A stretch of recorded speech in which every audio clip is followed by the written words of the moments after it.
ಈ ಹೆಡ್ಲೈನ್ಸ್ನ ಪ್ರಾಯೋಜಕರು NBC bearings ದೀರ್ಘಾವಧಿ ಸ್ಪರ್ಧೆಗಾಗಿ ಸುದೀರ್ಘವಾಗಿ. ಕೆರಗೋಡಿನಲ್ಲಿ ಹನುಮ ಧ್ವಜ ವಿವಾದ, ಮಂಡ್ಯದಲ್ಲಿ ಹಿಂದೂ ಸಂಘಟನೆಗಳಿಂದ ಪಾದಯಾತ್ರೆ, ಡಿಸಿ ಕಚೇರಿಯವರೆಗೂ ಬೃಹತ್ ಮೆರವಣಿಗೆ.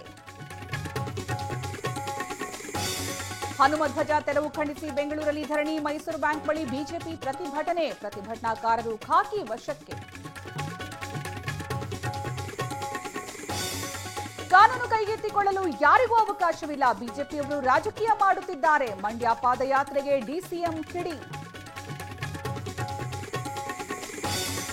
ಬಿಜೆಪಿಯವರು ರಾಮನನ್ನ ಬೀದಿಗೆ ತಂದಿದ್ದಾರೆ, ಆರ್ ಅಶೋಕ್ಗೆ ಮಾನ ಮರ್ಯಾದೆ ಇಲ್ವಾ? ಸಚಿವ ಮಧು ಬಂಗಾರಪ್ಪ ಪ್ರಶ್ನೆ.